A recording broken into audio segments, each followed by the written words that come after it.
O reševanju mejnih vprašanj komentar dneva Aleš Zalar. Odgovor Hrvaške na pobudo Evropske komisije, da bi mejni spor med Slovenijo in Hrvaško predložili v mediacijo, terja nekaj pojasnil. Na prvi pogled se zdi, da je hrvaški odgovor nekoliko dvoumen, ker želi mediacijo izkoristiti za to, da bi kasneje prišlo do arbitraže.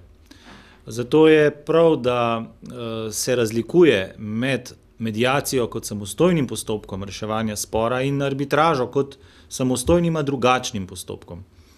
Bistvena razlika je v tem, da je arbitraža usmerjena v preteklost. Zato je v arbitraži pomembno, kaj se je dogajalo v zgodovini, kakšen je veljavni pravni okvir, kakšna so dejstva, na podlagi katerih bo ta pravni okvir uporabljen. Pri mediaciji to ni pomembno. Pri mediaciji je pomembno, kaj se bo zgodilo v prihodnosti. Zato je mediacija usmerjena naprej. Tam ni bistveno niti zgodovina, niti sam pravni okvir, tam so bistveni strateški interesi obeh strank v sporu. In v mediaciji se poskuša iskati vzajemno sprejemljivo rešitev za obe strani, ki seveda zadovoljuje njune strateške interese. Zaradi tega je mediacija mnogo bolj fleksibilen postopek, ponuja več možnosti za rešitev.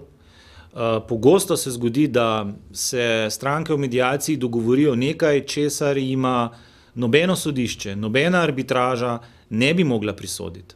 In prav v tem je prednost mediacije in prav zato se Slovenija tudi zavzema za to, da se s pomočjo mediacije poskuša zagotoviti rešitev spora. Pri mediaciji je seveda tudi nekaj dodatnih možnosti.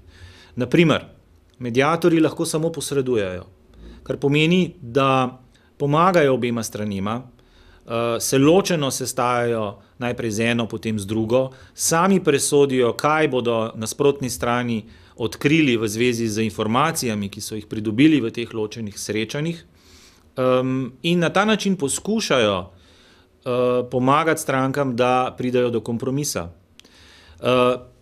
Mediacija omogoča tudi več kot to, da mediatorji ne samo, da pomagajo, ampak da stranke seznanijo tudi s svojo oceno, kakšne možnosti bi stranke imele v primeru, če bi spor predložile sodišču ali arbitraži.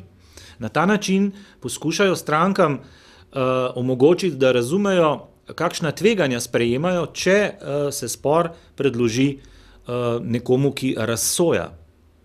In končno, stranke se lahko dogovorijo še za nekaj več, da namreč mediatorji lahko, če ne pride do sporazuma med strankama, strankam predlagajo konkretno rešitev, jo priporočajo. In tudi tu je spet možnih več variant.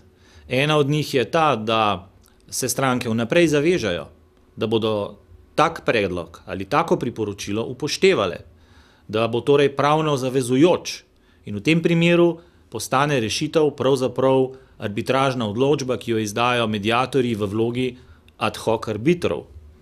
Druga možnost pa je seveda ta, da so ta priporočila mediatorjev samo nezavezujoča.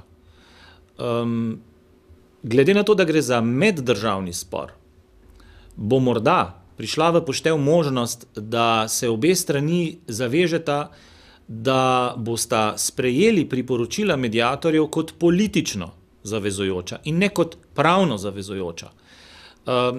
To pomeni, da bo seveda nad obema stranema visel močan mednarodni politični pritisk, če kasneje ena ali druga stran ne bi hotela sprejeti teh priporočil. Skratka, iz tega pregleda možnosti se vidi, da imata Slovenija in Hrvaška vrsto odprtih možnosti, ki jih morata skupaj preigrati. Kajti do postopka mediacije lahko pride samo, če se bosta obe strani tako dogovorili. Nihče tega postopka nikomur ne more vsiliti, tako kot tudi v mediaciji nihče ne more vsiliti končne odločitve oziroma priporočila. V tem je pa tudi največja prednost mediacije. Namreč obe stranki kontrolirata tako pravila postopka, kot tudi rezultat postopka. Ne more se jima zgoditi sojenje iz zasede, sojenje, kjer bi odločitev za eno ali za drugo stran predstavljala presenečenje. In to je velika prednost mediacije v primerjavi z arbitražo. Res pa je, da tisto, kar je po eni strani prednost mediacije, je po drugi strani slabost arbitraže in obratno. Zakaj? Zaradi tega, ker v arbitraži, če se jo stranke dogovorijo za njo, imajo stranke vnaprejšnje jamstvo, da bo spor dokončno razrešen, kakorkoli že. Vendar, seveda, stranke izgubijo nadzor nad tem sporom. One prepustijo svoj problem tretjemu, najprej seveda svojim odvetnikom in v končni fazi arbitrom. Nasprotno, v mediaciji ni tega jamstva, da bo prišlo do končne rešitve spora, je pa jamstvo, da se ne bo zgodilo nič takega, o čemer se obe strani ne bi strinjali. To so glavne značilnosti, to so glavne razlike obeh postopkov in morda za Slovenijo še ena pomembna značilnost. V arbitraži je zelo pomembno, kaj določa pravo. V tem primeru, kaj določa mednarodno pravo. V mediaciji to ni tako zelo pomembno. V mediaciji so pomembni strateški interesi. V mediaciji bi se, na primer, stranki lahko dogovorili nekaj podobnega, kot sta se dogovorila oba nekdanja predsednika obeh vlad, Račan in Drnovšek.